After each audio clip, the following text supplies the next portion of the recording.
Thank you. It is wonderful to be in this room. I feel right at home in this room. Thank you for those kind words. I very rarely have my husband in Washington, so I want to introduce him, Joe Shepard, the most patient man on the planet.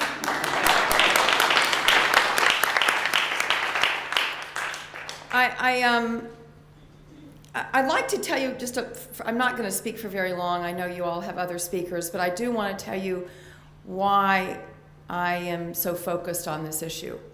I want to tell you how I got here. Why is it that I came to Washington and immediately gravitated towards trying to strengthen the laws for whistleblowers?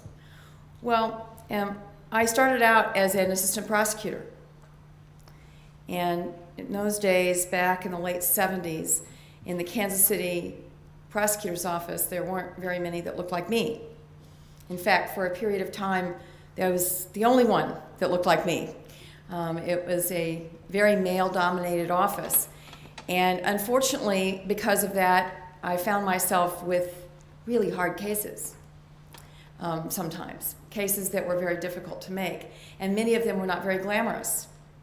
They were things like food stamp fraud and,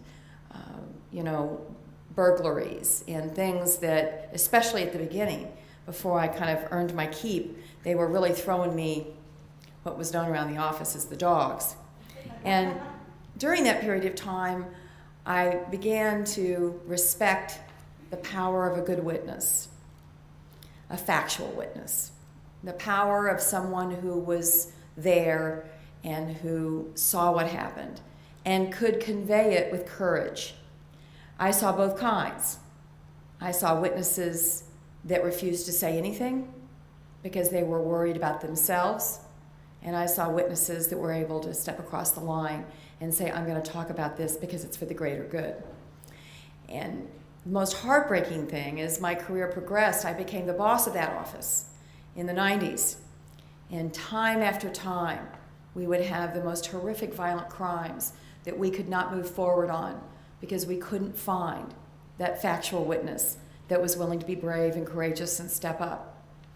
Then I moved on to the auditor's office, and we were able to do some really bang-up audits. I mean, some stuff that, with not only was there smoking guns, there were bonfires. And invariably, every time we did one of these audits that was so strong, it could always be traced back to a whistleblower.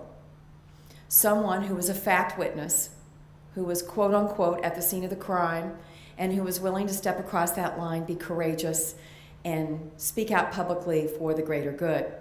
And Missouri, believe me, you think the federal law for whistleblowers is bad. I mean, it is a horrible law for whistleblowers in Missouri.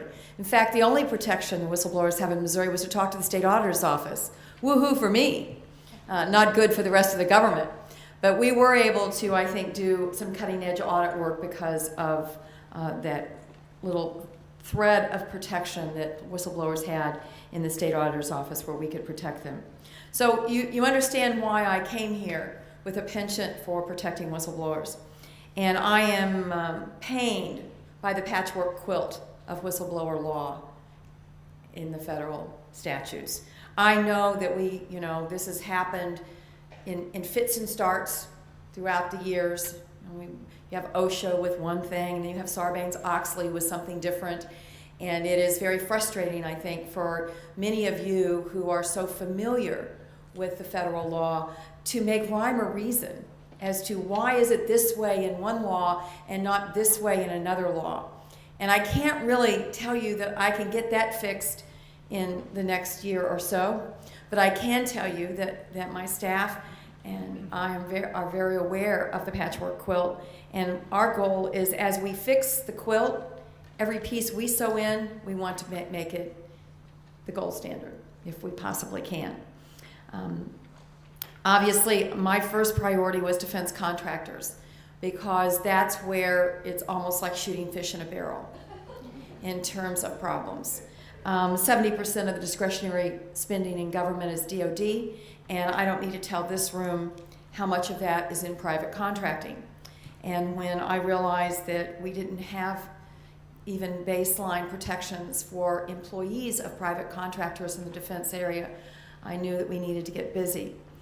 At the same time that contracting has exploded in DoD, mostly because we went into the Iraq War without a large enough force to do what the president wanted to do.